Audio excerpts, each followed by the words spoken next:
Whisper of the Heart, Part 7, The Fragile Tomorrow. Winter's deep chill lingered, but the snow had stopped falling. In Alice's home, the fire crackled softly as the evening settled in. Over the past few weeks, the conversations between Alice and Jack had grown more reflective, heavier with the weight of their newfound acceptance. They had faced the truths about time, about love, and about the inevitable end that hung somewhere in the distance. But there was still something fragile about their tomorrows, something that neither of them could quite put into words. Tonight, as they sat by the fire, the warmth wrapping around them like a familiar embrace, there was a quietness that felt different than before. It wasn't uncomfortable.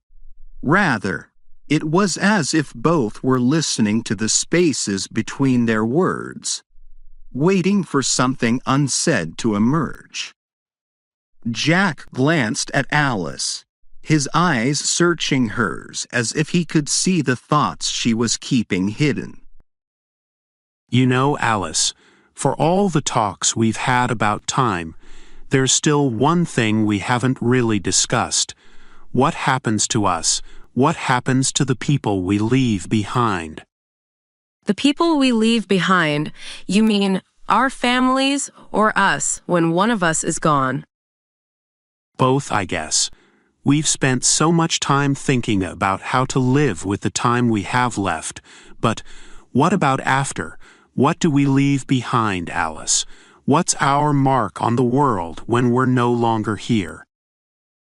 Question: do you believe that the legacy we leave behind is defined by what we've done or by the people we've loved? A. Our legacy is defined by the people we've loved. That's what truly lasts. B. It's what we've done that defines us, the impact we've had on the world. C. Both. Our legacy is a blend of the lives we've touched and the things we've accomplished. Answer A. Our legacy is defined by the people we've loved. That's what truly lasts. I think it's the people we've loved that define us. Everything else fades eventually. Our accomplishments, our work. But the love we give, the connections we make, those live on in the hearts of the people we've touched. That's what matters in the end, isn't it? Not what we've done, but who we've been to the people we care about. I think I've always believed that too. Maybe that's why I've spent so much time focusing on the relationships I've built. At the end of the day, it's the love we've shared that stays long after everything else is gone. But Jack, do you ever wonder if we've done enough? If we've loved enough? I used to, but now I don't think it's about how much we've loved. It's about the depth of it. And what we have, that's enough. It's more than enough. The firelight flickered gently, casting shadows across the walls. Outside, the trees stood still, their bare branches outlined against the night sky. Alice set her knitting aside, her hands resting in her lap as she looked into the fire, her thoughts moving to the people in her life she would leave behind: friends, family, and Jack. I've been thinking about my children, about how they'll cope when I'm no longer here. We've built something strong, Jack, but I can't help but worry about the people we'll leave behind. How do we make sure they're okay, that they know how much they've meant to us? Question: do you think it's important to leave words or messages for the people we leave behind, or should they already know how we feel? A. It's important to leave words. Sometimes people need to hear those things when we're gone. B. They already know how we feel. Words won't change that. C. Both. Sometimes we need to say the things we've left unsaid, even if they already know. Answer: C. Both. Sometimes we need to say the things we've left unsaid, even if they already know. I think it's a bit of both. The people who love us, they already know how we feel.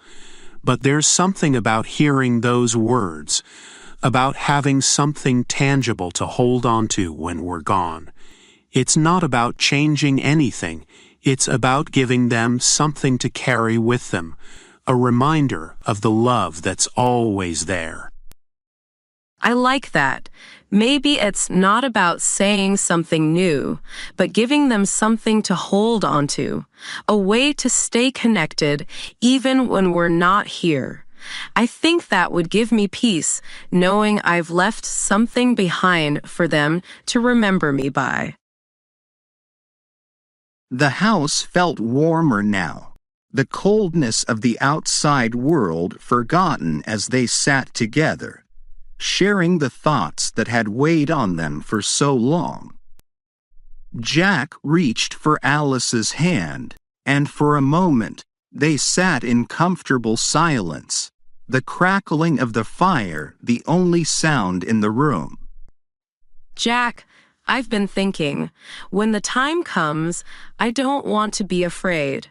I want to face it knowing that I've said everything I needed to say, that I've done everything I could to make peace with it. Do you think we can ever be truly ready? I don't know if we can ever be fully ready, but I think we can get close. It's not about knowing what's going to happen. It's about knowing we've lived fully, that we've loved fully. That's how we make peace with it. Question: do you believe it's possible to make peace with the end, or is it something we can never truly accept? A. Yes, it's possible to make peace if we've lived and loved fully. B. No, the end is something we can never truly accept, no matter how we prepare. C. We can find peace, but there will always be a part of us that struggles to let go. Answer A. Yes, it's possible to make peace if we've lived and loved fully. I think it's possible to make peace as long as we've lived fully and loved deeply. It's not about denying the fear or the sadness. It's about knowing that we've done everything we could to make the most of the time we were given. That's where peace comes from, I think, from knowing we didn't hold back. Then I think I'm ready. Not right now, of course, but when the time comes, I'll be ready. Because we've lived fully, haven't we? We've loved fully. The fire had burned low, but the warmth lingered in the room, wrapping around Alice and Jack like a soft embrace. The night outside was still, the world quiet and at peace. They sat together, their hands intertwined, no longer afraid of what lay ahead. The future, once uncertain, now seemed softer, fragile, but full of meaning. We have, and when the time comes, I'll be ready too, because we've built something beautiful together, something that will last, no matter what. Yes, something that will last. And with that, the unspoken truths they had carried for so long were finally shared.